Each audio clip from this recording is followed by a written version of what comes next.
for Coach Hardaway. How you doing, Coach? Doing good. What's up, Terry? Man, life is good, man. Just the first question, man. What are some of the basic overviews for COVID procedures? How many times you guys gonna get tested this year, and how will it affect you and your practice to start the season? Well, obviously, it's been going on for a while for us when we were doing individual workouts. We were one guy at a basket, wiping the balls down after every guy left. We wore masks, definitely had sanitizer at every basket. So, using the sanitizer, since practice has started, we're still wearing the mask. The players are not wearing the mask, but we're wearing masks. And we are still having the same protocol of the sanitizer, guys washing hands, staying socially distant as much as they can on the sidelines for sure. And we'll start getting tested 3 times a week. That ramps up to 3 times a week, and it's going to affect us because it's still tedious. It's as well when you have to get the entire team to do it, but it's necessary as well at the same time. Jason? Morning, Penny. Hey, good morning. Jason. So now that it's official, I mean, I think you guys have kind of had an idea that you were going to South Dakota for this to start the season, but now that it's official, just if you want to kind of talk about having that concrete plan in place now to start the season facing Ohio State and the rest of that field. Yeah, for sure. I think that I know that we're very excited because we're going to a really good tournament, to start the season. And it's going to be very tough because you don't have exhibition games, you don't have scrimmages, you don't have anything to get you prepared. You're going like right into the fire. And you know as well as I do, every time you have a COVID situation, you have to take time off. And you can't come to the gym. So if you have a couple COVID situations before you go to that tournament and you don't have everybody's not going to know what to do. So it's the same way for everyone. But I'm very excited about playing against Ohio State the very first game and the field that's there, even though Duke pulled out, that, and Dayton, who's a very, very good team, well coached by Anthony Grant, is a great replacement, for us to move forward with it. So I'm very excited for my kids and for myself. Clayton? Morning, Coach. Just when you were talking about the schedule, we've seen in college basketball a lot of the marquee games that some teams are trying to push to, the following years to try to get that attendance. Have you seen anything, or is there anything that you can share in terms of what would have been on your non-conference schedule that you're planning to keep, you're planning to push maybe on those contracts? Well, everyone changed their conference scheduling to go up more games. So we did have to get, can't play every big game that we wanted to play, like the high majors. So I think the more of like the Alabama game that we were supposed to play, maybe even the Tennessee game, because we want fans to be there. Those games might get pushed to the following year. Mike? Morning, Penny. Let's go, Mike. What word would you use to describe getting into this season? Is there excitement or is there a bit of trepidation because you just don't know what tomorrow would bring now that practice has started? What are the words to describe what you're feeling right now? Uncertainty, excitement, caution, anxious. It's a lot because everything that's going on right now, we don't know what's what. It's a very, very thin line with everything that's going on right now. But those words definitely express it for me. What's the sense from your players now that practice is here? Do you sense that they're amping it up now? Yeah, the players are really excited because to have Ohio State out of the gate, I don't remember the last time that we've actually played an opponent of that level the very first game of the season. I remember playing DePaul in the Pyramid, the very first game in the Pyramid, which was a really tough game for the first game of the season. Can't remember like Cal's teams or Josh's teams or playing a big game in the very first game, but I love it. I think the players are excited about that. Terry? Hey, Coach, any word update on the Mr. Williams and his eligibility so far? No, we don't have any words on DeAndre yet. We're still waiting. Danielle? Hey Penny, good morning. Hey, good morning. Do you have an update too on filling the assistant slot on your staff? That's been as you can tell, it's been an extremely slow process. I think with the way that finances are going, the way that things are happening around the country, that is not what stopped me from doing it, but it's kind of made me not really rush. And then I also want to get the right guy. I have some great candidates, and it's been really tough to choose one, but I got to do it pretty soon. It's been a long process, but I'll have to make that decision pretty soon. And then, with having the last month to really be all together on the court, do you feel like there's a kind of synergy building now that maybe wasn't there over the summer? Yeah, for sure. I think that having everyone here and everybody out on the floor, getting to know one another and seeing faces and seeing how players are going to mesh together. It's much better than what it was when it was just individual workouts, for sure. Thanks. Mark? Hey, Penny. I'm curious now that you mentioned, you have these big games right off the bat this season. This preseason over the next month, 6 weeks, what are some of the most important things you think this team needs to accomplish during these preseason practices in order to be as close to ready as you can be for that Ohio State game? Well, defensively, we're trying to get back to where we were last year. We finished #1 in the country in defensive field goal percentage, opponent's field goal percentage. So to me, that was scheme, that was understanding, and over the next 6 weeks, you have to be able to get stops.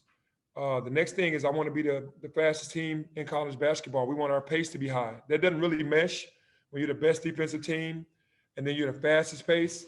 But we want to play both ends at the highest level. So I really want to see the defensive rotations, the things that we've been working on, taking more charges, being tougher, all the little bitty things that add up to wins in the game that I didn't really see as much as I wanted to last year.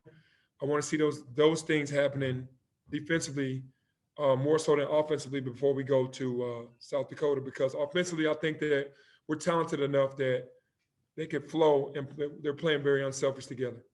Is there a player in particular that you're most like this preseason is most important for? Is it Musa because he's new? Is it Boogie because you're hoping he's the he can take on that point guard role? Is it someone else? Who do you think this is most important for these next?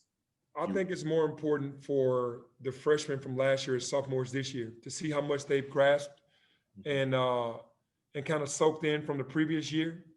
Musa's going to have his mistakes because he's a freshman, but freshmen becoming sophomores and understanding the woes that we had last year. I'm really anxious to see what Lester, Boogie, Damian, and that group are going to do. DJ coming into this year because now they have to mature. Thanks. Cassie? Morning, Penny. When you talk about all the things that you're trying to do and your goals this year, how does having a more experienced team maybe allowed you to delve deeper, and also has it allowed you to kind of change your coaching style and the way you approach the guys? Yeah, well, this year we have natural leaders because they're older. They've been through the seasons. Landers Nolly Jr. and DeAndre Williams, they're hungry. They play with a chip on their shoulders, and they bring that experience that the young guys just didn't have last year. And when things get out of order, those guys are the guys that police the situation instead of the coaching staff having to do it all the time. And that, to me, is the making of a great team. When your peers can hold you accountable instead of the coach yelling and screaming all the time. So it's and the sophomores understanding more and being more receptive to coaching and teaching. And those guys have really helped out a lot, those older guys for sure. Terry? Hey, Coach, last year you gave your team a lot of rope early in the season to do their way. How much rope you gonna give them early this season since you have such a hard start to start the season?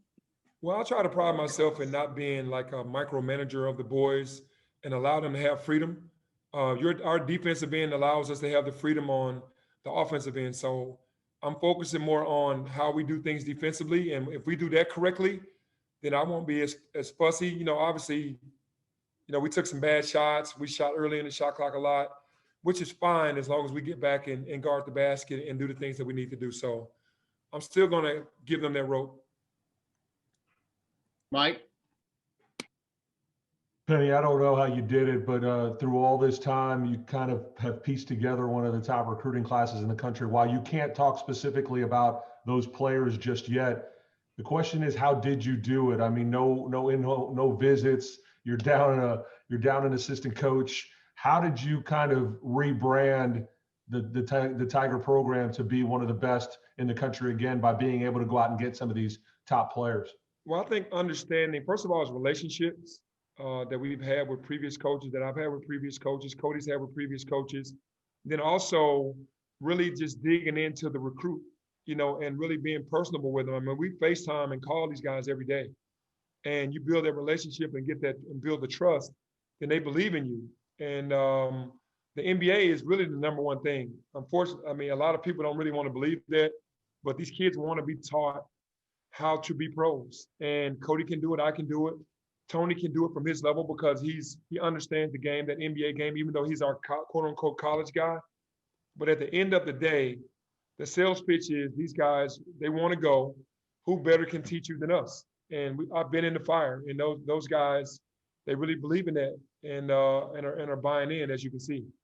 What does it mean for the future, and whether it's one and done guys or some of these guys that you have coming in next year seem to be more 3 or 4 year guys, but what does it mean for the future to be able to continue to piece together classes like this for what you want to do, which is bring this school a national championship? Yeah, well, it means a lot to me because I do want to win a national championship and bring a championship to our city.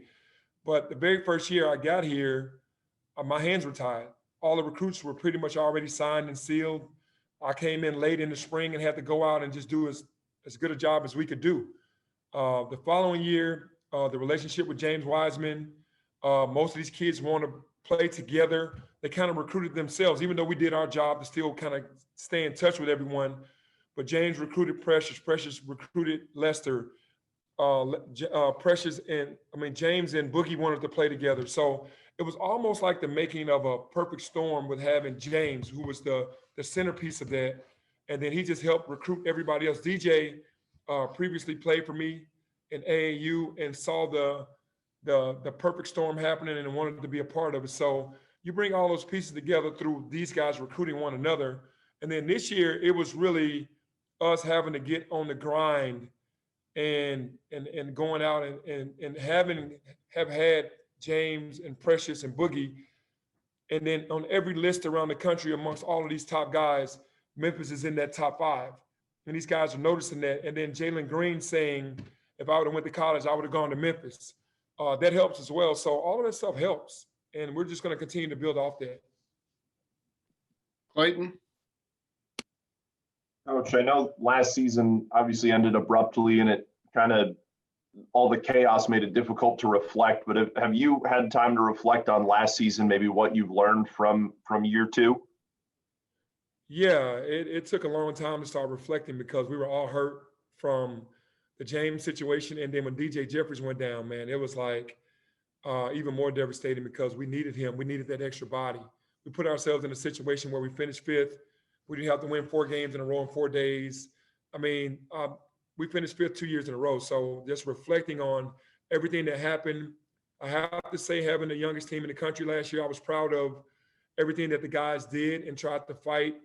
And, the things that I learned is that you can never take anything for granted because it could be right in the palm of your hands. Like we had the number 1 recruiting class and then all of a sudden snatched away with James leaving and DJ getting injured. Last question, Danielle. I know you mentioned, things with the schedule are very much still a work in progress, but do you have a sense of, kind of when you're going to be able to get everything finalized? Yeah, I think the conference was trying to wait on the NBA, the guys that are in NBA cities like us with the Grizzlies choosing what they want and us having to pick from the dates that they don't use before we start, really finalizing things. And then there were some games that we lost that we had to go back and grab and try to see if we can get them back. And it's been crazy. You can understand everybody's in a whirlwind right now trying to put things together, but should be done here pretty soon. All right. Thanks, everyone. And I might add that you guys look much better over Zoom than Thanks, Penny, man. Appreciate it. Thanks.